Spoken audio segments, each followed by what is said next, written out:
Would it surprise you to know drones, at least in the modern military sense of the word, have been around for more than a century? In 1907, three French inventors developed the first quadcopter. It took 4 men to fly it and could only get off the ground about 2 feet high. But it marked the launching point for the drones we know today, some 117 years later. The first known use of drones in combat would take place in 1943 when the Germans developed the FX-1400, also known as the Fritz X.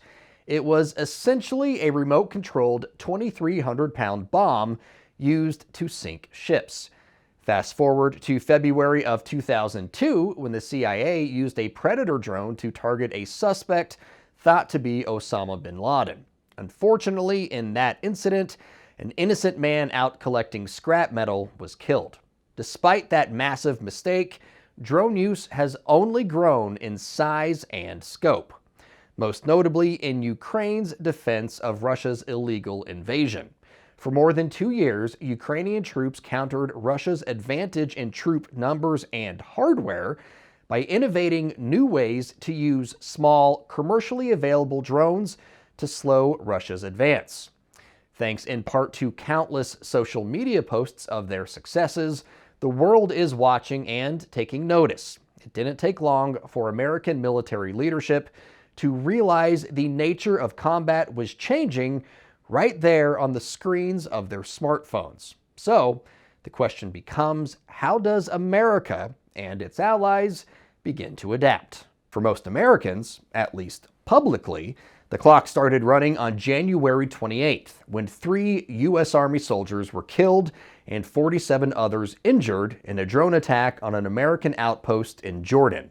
Launched by the Iranian-backed Islamic resistance in Iraq, it was a wake-up call for many. At this year's AFA Warfare Symposium, retired Air Force Colonel Brad Reeves was part of a roundtable addressing the modern drone threat. I want you to grasp this. Tower 22 is the first time in over 70 years that U.S. ground forces have been killed by an air attack. I want you to let that set in for just a minute. This is unacceptable.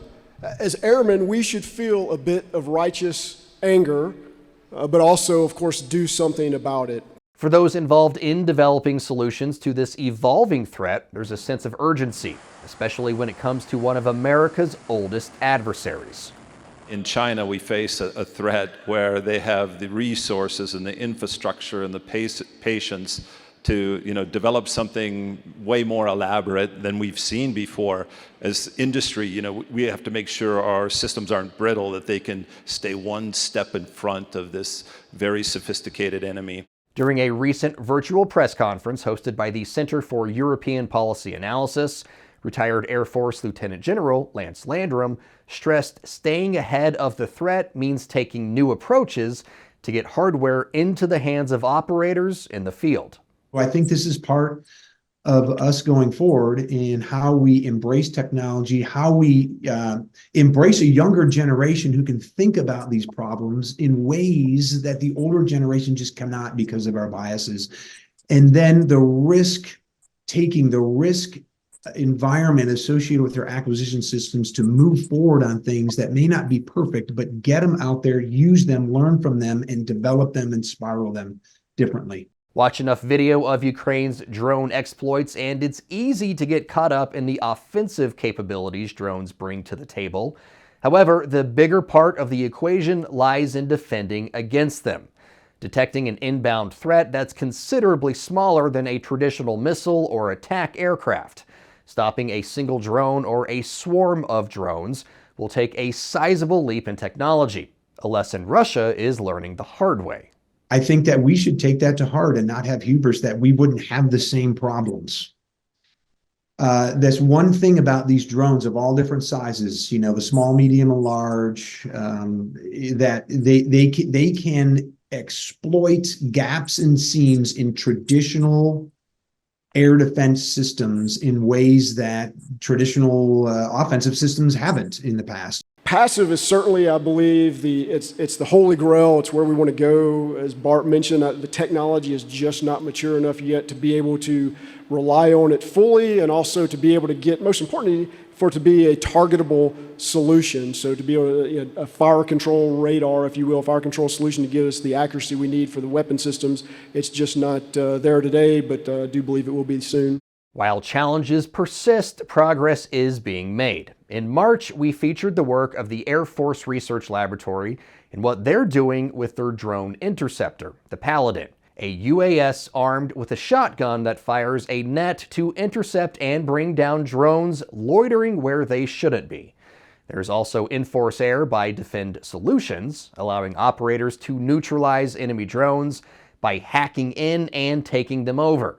And in April, the Army confirmed to military.com it deployed a pair of 20-kilowatt palletized high-energy lasers to an undisclosed overseas location. Developed by Blue Halo, the deployment highlights the military's interest in directed energy weapons technology. RTX's Michael Hall says finding diversified solutions like those is the right approach. So there's service-specific needs. We can't fall for a one-size-fits-all counter-drone solution. And we have a sophisticated enemy. We have to have systems that are flexible enough to account for the future threats. If you're interested in watching the two events we used in writing this story, just look for the links posted below.